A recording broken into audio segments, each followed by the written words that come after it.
സ്നേഹമുള്ള സിസ്റ്റേഴ്സ്, പ്രിയമുള്ള സഹോദരി സഹോദരങ്ങളെ, നിങ്ങൾക്കെല്ലാവർക്കും ക്രിസ്തുരാജ തിരുനാളിൻ്റെ സ്നേഹപൂർവമായിട്ടുള്ള ആശംസകൾ ഇന്ന് തലേദിവസം തന്നെ ആശംസിക്കുകയാണ്. നാളെ സഭയിലെ വിശുദ്ധ കുരിശിന്റെ പുകഴ്ചയുടെ തിരുനാൾ ആചരിക്കുന്ന ദിവസമാണ് സെപ്റ്റംബർ 14-ാം തീയതി.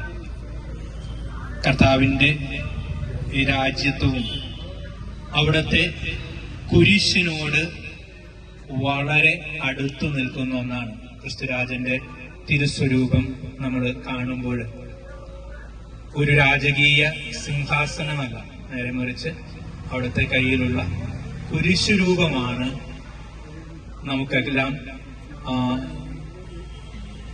വളരെ അടുത്ത് കാണാവുന്ന രീതിയിൽ ഹൈലൈറ്റ് ചെയ്ത് ആ രൂപത്തിൽ നമ്മൾ കാണുക.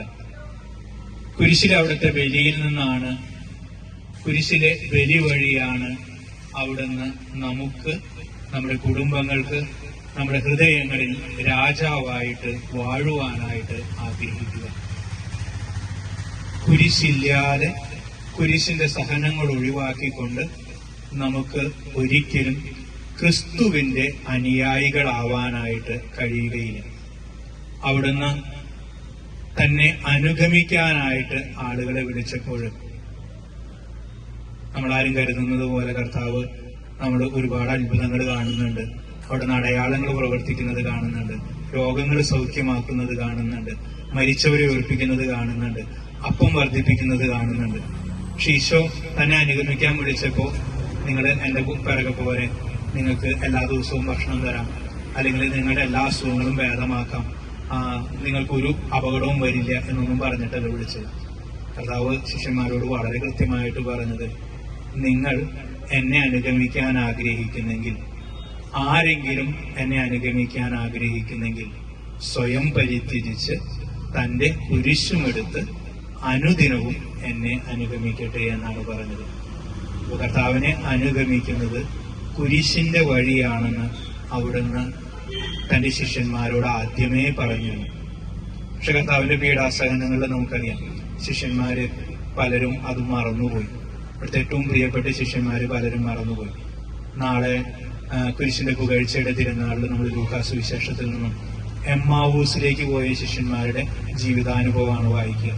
ജെറുസലേമിൽ നിന്ന് അവർ എമ്മാവൂസിലേക്ക് പോകുന്നതിന്റെ കാരണം കർത്താവ് പീഡാസഹനങ്ങൾ ഏൽക്കുകയും കുരിശിൽ മരിക്കുകയൊക്കെ ചെയ്തപ്പോൾ അവരെ സംബന്ധിച്ചിടത്തോളം അവര് വലിയ പ്രതീക്ഷയോടെ അനുഗമിക്കുകയും സ്വപ്നം കാണുകയൊക്കെ ചെയ്തതൊക്കെ അവസാനിച്ചു എന്ന് കരുതിയിട്ടാണ് അവർ മടങ്ങിപ്പോകുന്നത്.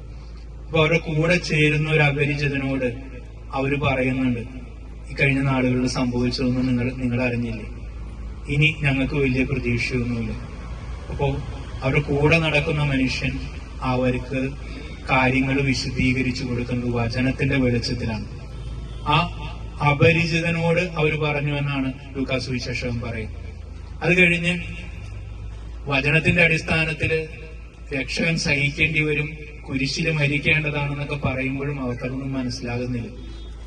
അതിനും ശേഷം സന്ധ്യയാവാൻ തുടങ്ങിയപ്പോൾ ഈ അപരിചിതൻ മുന്നോട്ട് യാത്ര ചെയ്യാൻ പോകുമ്പോ ഈ രണ്ടുപേര് അവനോട് പറയും, സന്ധ്യയാവാറായി, ഞങ്ങളുടെ കൂടെ താമസിച്ചാലും നമ്മുടെ കൂടെ വസിക്കണേ എന്ന് പറയുമ്പോൾ ഈശോ അവരുടെ കൂടെ താമസിക്കാൻ തയ്യാറാകും.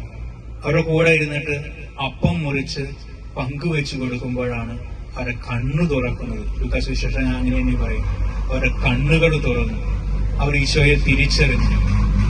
അപ്പോൾ അവർ തിരിച്ച് ജെറുസലേമിലേക്ക് പോകാനായിട്ട് തീരുമാനിച്ചു. കർത്താവിന്റെ രാജ്യത്വം, അവിടുത്തെ കുരിശിന്റെ മഹത്വം നമ്മൾ ഇന്ന് തിരിച്ചറിയുന്നത് വിശുദ്ധ കുർബാനയുടെ വേദിയിലാണ്, അപ്പം മുറിക്കലാണ്. അപ്പം മുറിക്കലിൽ ക്രിസ്തുവിനെ തിരിച്ചറിഞ്ഞപ്പോ അവരുടെ കണ്ണുകൾ തുറന്നപ്പോ അവർ പരസ്പരം അങ്ങോട്ടും ഇങ്ങോട്ടും പറഞ്ഞു, വഴിയിൽ വെച്ച് അവൻ നമ്മളോട് വചനം പങ്കുവെച്ച് തരുമ്പോൾ നമ്മുടെ ഹൃദയങ്ങൾ ജ്വലിക്കുന്നുണ്ടായിരുന്നില്ലേ. അപ്പൊ ദൈവവചനവും വിശുദ്ധ കുർബാനയുമാണ് ക്രിസ്തുവിന്റെ രാജ്യത്വത്തെ ഇന്ന് എന്റെയും നിങ്ങളുടെയും ഹൃദയങ്ങളിൽ തിരിച്ചറിയാനുള്ള വഴിയെന്ന് നമ്മളെ ദൈവം ഓർമ്മിപ്പിക്കുകയാണ്. ഈശോയുടെ രാജ്യത്വം നമ്മുടെയൊക്കെ ഭവനങ്ങളിൽ നമ്മളുടെ ഹൃദയങ്ങളിൽ ഈശോ രാജാവായിട്ട് വാഴാനുള്ള മാർഗം നമ്മൾ കുരിശിന്റെ മഹത്വത്തെ തിരിച്ചറിയുക എന്നുള്ളതാണ്. നമ്മുടെയൊക്കെ ജീവിതത്തിൽ പലപ്പോഴും യാന്ത്രികമായിട്ടാണെങ്കിൽ പോലും നമ്മൾ എത്രയോ പ്രാവശ്യം ഒരു ദിവസം കുരിശ് വരയ്ക്കുന്നുണ്ട്. നമ്മുടെ രാവിലെ എഴുന്നേൽക്കുമ്പോഴും വൈകുന്നേരം ഉറങ്ങാൻ കിടക്കുമ്പോഴും നമ്മൾ ഭക്ഷണം കഴിക്കാൻ ഇരിക്കുമ്പോഴും യാത്ര പുറപ്പെടാനായിട്ട് വീട്ടിൽ നിന്ന് ഇറങ്ങുമ്പോഴും ഒക്കെ നമ്മൾ കുരിശ് വരച്ചിട്ടാണ് തുടങ്ങുന്നത്. നമ്മൾ വഴിയിലൂടെ കടന്നു പോകുമ്പോൾ എവിടെ ഒരു കപ്പേള കണ്ടാലും പള്ളി കണ്ടാലും നമ്മൾ അറിയാതെ നമ്മൾ കുരിശ് വരയ്ക്കും. അതൊക്കെ നമ്മളെ ഓർമ്മിപ്പിക്കുന്നത് അവിടെയൊക്കെ കഴുത്തിൽ കിടക്കുന്ന ചെയിനിൽ കുരിശടയാളുണ്ടാവും. നമ്മുടെ സ്ത്രീകൾ ധരിക്കുന്ന താലിയിലൊക്കെ കുരിശിന്റെ അടയാളമുണ്ട്. ഇതൊക്കെ നമ്മളെ ഓർമ്മിപ്പിക്കുന്നത് ഈ കുരിശാണ് എന്റെയും നിങ്ങളുടെയും രക്ഷയുടെ അടയാളം. ഈ കുരിശാണ് ഈശോയുടെ രാജ്യത്വത്തിന്റെ അടയാളം. അപ്പൊ അതൊരു കഴുത്തിൽ ധരിക്കേണ്ട അലങ്കാരവും അല്ലെങ്കിൽ ഉണർന്നെഴുന്നേൽക്കുമ്പോഴും നമ്മൾ ഓരോ കാര്യം ചെയ്യുമ്പോഴും വരയ്ക്കുന്ന ഒരു അടയാളവും മാത്രമല്ല, നേരെ മറിച്ച് ആ കുരിശ് ജീവിതത്തിന്റെ ഭാഗമായിട്ട് സ്വീകരിക്കാൻ കഴിയുമ്പോഴാണ് നമ്മളും ആ രാജ്യത്വത്തില് പങ്കുപറ്റുക. നമ്മള് ഈ കപ്പാളയില് ഒന്നിച്ചുകൂടി ഇങ്ങനെ തിരുനാൾ ആഘോഷിക്കുമ്പോൾ ഈശോയുടെ കുരിശിന്റെ മഹത്വം നമ്മുടെ ജീവിതങ്ങളിൽ തിരിച്ചറിയാനുള്ള കൃപയും അനുഗ്രഹവും നമുക്ക് തമ്പുരാനോട് ചോദിച്ച് പ്രാർത്ഥിക്കാം. ഒരു നിമിഷം നമുക്ക് കണ്ണുകൾ അടച്ച് കരങ്ങൾ കൂപ്പി ഈശോയുടെ രാജ്യത്വം